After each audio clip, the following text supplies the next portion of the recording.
Saya ingin hilirisasi. That's the only way. Kita tidak boleh ekspor lagi bahan mentah. Kita harus mengolah bahan mentah itu menjadi turunan produk industri yang bernilai tinggi. Justru inilah yang saya sedang lakukan. Justru ini. Makanya saya menyampaikan waktu saya maju sebagai presiden, saya tidak bicara lagi pembangunan bangsa. Saya bicara transformasi bangsa. Saya ingin hilirisasi. That's the only way. Kita tidak boleh ekspor lagi bahan mentah. Kita harus mengolah bahan mentah itu menjadi turunan produk industri yang bernilai tinggi. Kita punya boksit untuk alumina diolah menjadi aluminium jadi mobil. Tapi kita nggak bikin processing boksit. Prosesnya nggak ada. Jepang tidak punya boksit. Dia bikin mobil terhebat. Iya kan? Jadi ini Pak Kati, this is what we have to do. Kita harus melakukan ratusan pabrik. Itu yang kita sebut pohon industri. Dan kita sudah map out. We have a plan actually.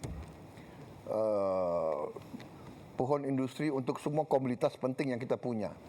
Kelapa saja ternyata di negara manapun dianggap suatu miracle crop.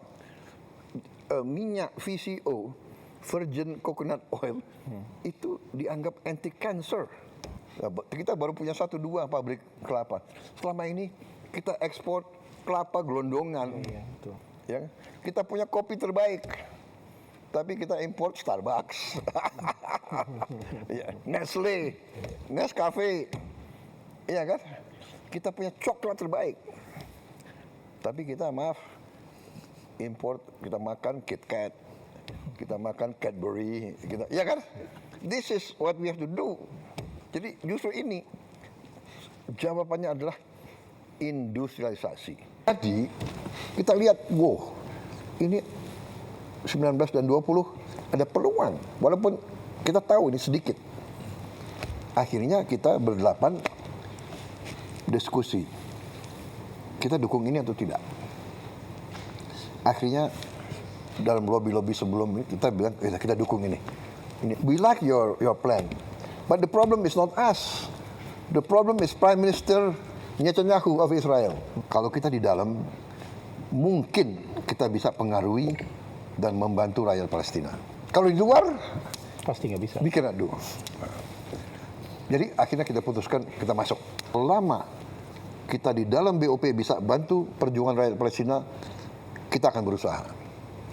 Begitu kita ambil kesimpulan tidak ada harapan dan kontraproduktif, kita menilai kita habis waktu, habis energi dan tidak menguntungkan kepentingan nasional bangsa Indonesia, kita keluar. Jadi ya saya menjalankan perjuangan bangsa Indonesia dari dulu, kita selalu membela kemerdekaan Palestina.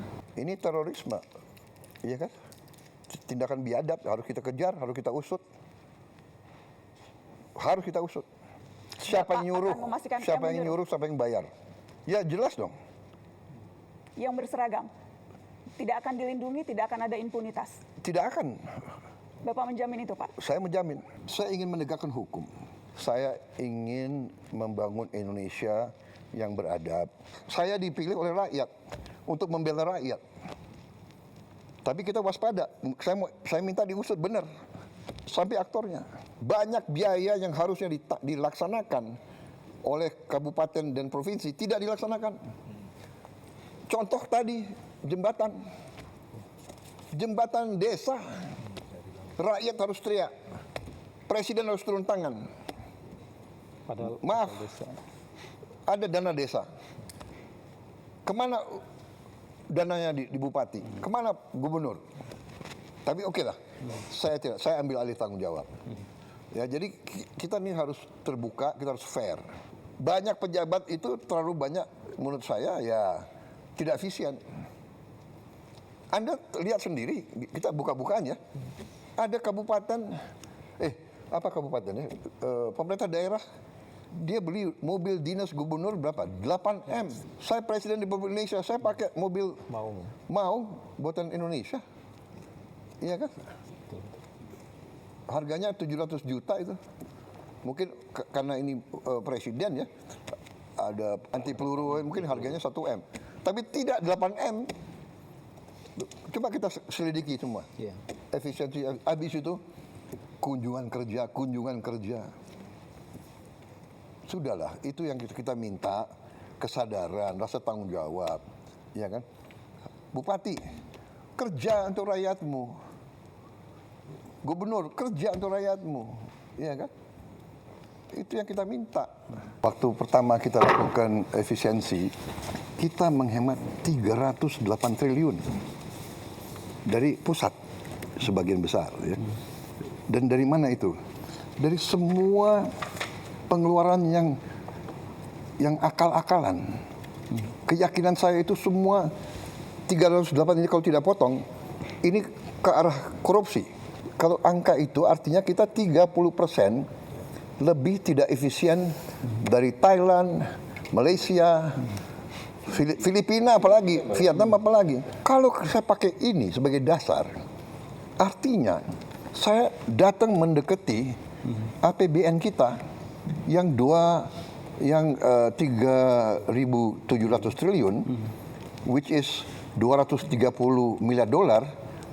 Pertama saya sudah lihat, ini 30% dari 230 itu 75 miliar dolar.